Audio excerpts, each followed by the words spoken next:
I'm doing my presentation on a movie called The Call. It's about a 911 operator named Jordan who had a problem in the past with her other call because one of the girls that she was on the phone with actually got killed by her intruder. And so she kind of goes through that feeling guilty, going through a little bit of trauma, and she then goes through a support group.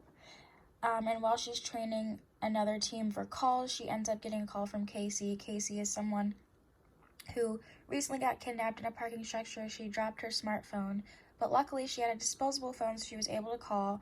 And Jordan, because the phone does not have a chip, she cannot be tracked. So Jordan kind of gives her instruction on how to give her a little bit of clues as to where she is.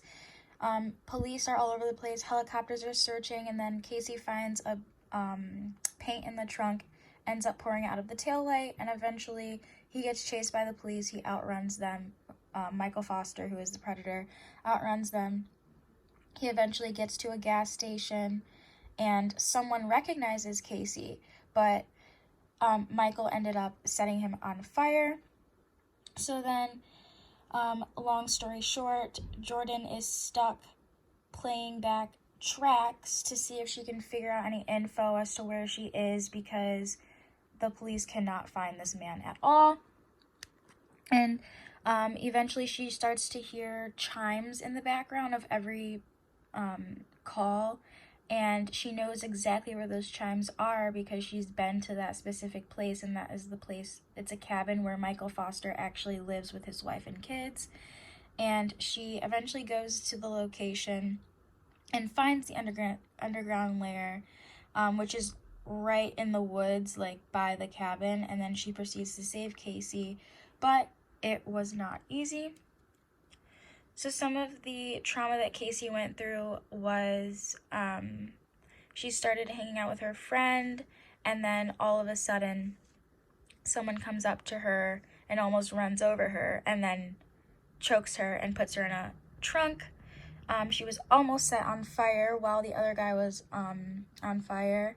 She was cut with a knife with him, just for Michael to kind of show her that he is the authority. She was abused by him sexually and physically. He made her take sedatives. She was strapped to a table. Some of her hair was cut off for him to keep, because he keeps hair of all of his victims, and she could have died. So a little bit of facts about kidnapping is, according to the National Center of Missing and Exploited Children, around 800,000 children are reported missing each year in the United States. California is the #1 state in the U.S. for unsolved missing cases. Every 40 seconds, a child goes missing in the United States. And there are 3 types of kidnapping: family kidnapping, which is 49%, acquaintance kidnapping, which is 27%, and stranger kidnapping, which is 24%, and that is what Casey went through.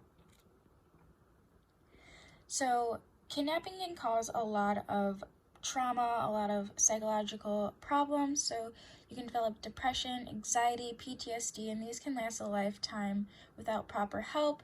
You can have intrusive thoughts, denial, impaired memory, decreased concentration, overly cautious and or aware, confusion, fear of that event happening again. You can have feelings of shock, numbness, anxiety, guilt, depression, anger, and just feeling helpless. Different interactions can include withdrawal and avoidance of family, friends, activities, and just always kind of being on edge. And sometimes they can even feel guilty for surviving, or develop Stockholm syndrome, which is you kind of form a little bond with your perpetrator. So a plan,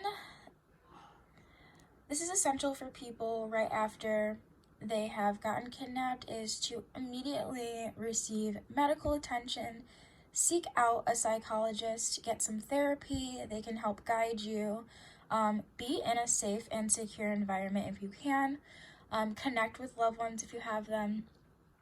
Have an opportunity to talk or journal your experience if you want to and when she chooses to.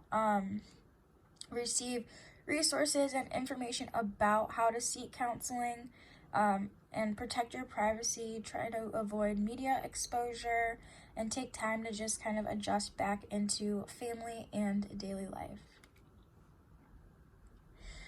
So for clinical hypnosis, it's just to kind of make your emotions a little bit easier to deal with.